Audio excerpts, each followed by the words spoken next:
قرآن حکیم میں ارشاد ہوا ہے کہ تمہیں ان لوگوں کا قصد تو بخوبی معلوم ہے جنہوں نے ہفتے کے دن کا قانون توڑا تھا۔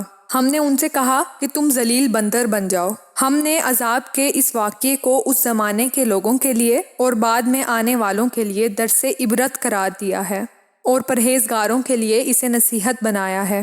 تو آج ہم ان لوگوں کا قصہ دیکھیں گے جنہیں اللہ سبحانہ تعالیٰ نے انہی کی نافرمانی کی بدولت بندر بنا دیا تھا، اور یہ ایک دو نہیں بلکہ ہزاروں کی تعداد میں بنے تھے۔ ان پر ایسا عذاب کیوں نازل ہوا؟ یہ ایک ایسا گروہ تھا جو سمندر کے کنارے آباد تھا اور ان کا پیشہ ماہی گیری تھا، یعنی مچھلیاں پکڑتے تھے۔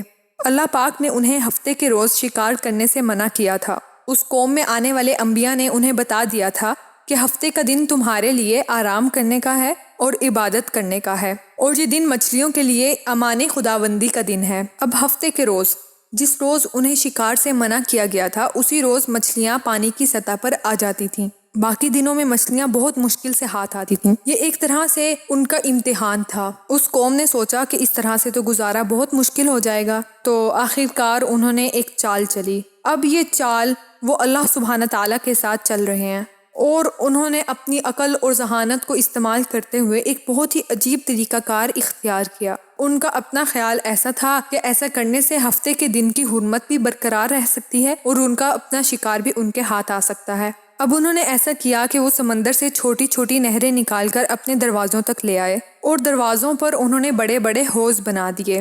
تو اب جب ہفتے کا دن ہوتا تھا، جب مچھلیاں پانی کی سطح پر آ جاتی تھیں، تو وہ اپنی نہروں کے منہ کھول دیتے تھے۔ مچھلیاں امان خداوندی پر اعتبار کرتی تھیں تو ان کی نہروں میں آ جاتی تھیں۔ عصر کے وقت جب مچھلیاں واپسی کا ارادہ کرتیں تو وہ نہروں کے دہانے بند کر دیتے تھے۔ ایسا کرنے سے یہ ہوتا تھا کہ ہر شخص کے دروازے پر جو حوض تھا، اس میں بہت بڑی مقدار میں مچھلیاں پھنس جاتی تھیں، تو وہ اتوار کے دن انہی نہروں سے مچھلیاں پکڑ کر بازار میں فروخت کر دیتے تھے۔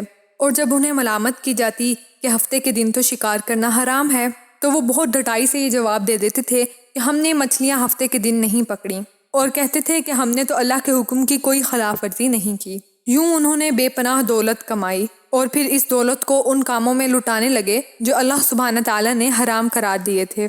اہل قلم لکھتے ہیں کہ اس شہر میں تقریباً 80,000 افراد رہتے تھے۔ ان میں سے تقریباً 70,000 افراد ایسے تھے جو اس طریقہ کار پر خوش تھے، اور 10,000 افراد ایسے تھے جنہیں طریقہ پسند نہیں تھا، جو ایسا کرنے سے منع کرتے تھے۔ لیکن ان 70,000 لوگوں پر کسی کی نصیحت کارگر ثابت نہیں ہوئی، اور وہ اپنی ضد پر اڑے رہے۔ جب نصیحت کرنے والوں نے اس قوم کا اجتماعی رویہ دیکھا تو ان لوگوں نے وہ شہر ہی چھوڑ دیا اور کسی دوسرے شہر میں جا کر آباد ہو گئے۔ اب اس شہر میں صرف وہی لوگ بچ گئے جو اللہ سبحانہ تعالیٰ کی نافرمانی کر رہے تھے، جیسے کہ قرآن نے بتایا کہ ہفتے کے دن کا قانون توڑ رہے تھے۔ اللہ سبحانہ تعالیٰ نے ان لوگوں کو چند دنوں کی مہلت دی تاکہ وہ اپنی اصلاح کر لیں، لیکن انہوں نے اپنے اس طریقہ کار کو قائم رکھا۔ آخرکار ایک رات اس قوم پر اللہ سبحانہ تعالیٰ کا عذاب نازل ہوا، اور عذاب یہ نازل ہوا کہ سب کے سب بندر بن گئے۔ صبح کے وقت ان کے شہر کا دروازہ نہیں کھلا۔ پرانے وقتوں میں ایسا ہوتا تھا کہ ہر شہر کی 4 دیواری ہوتی تھی، اور اس 4 دیواری میں کوئی ایک دروازہ یا چند ایک دروازے ہوا کرتے تھے۔ تو ایسا ہوا کہ رات کو اس شہر کے سب لوگ بندر بن گئے، اور صبح کو جب دروازہ نہ کھلا تو ساتھ رہنے والوں کو تشویش لاحق ہوئی کہ اس شہر کا دروازہ اب تک کیوں بند ہے۔ آس پاس کے شہروں کے لوگ جمع ہو کر اس شہر کے دروازے پر آ گئے، اور لوگ بڑی دیر تک دستک دیتے رہے، کسی نے دروازہ نہیں کھولا۔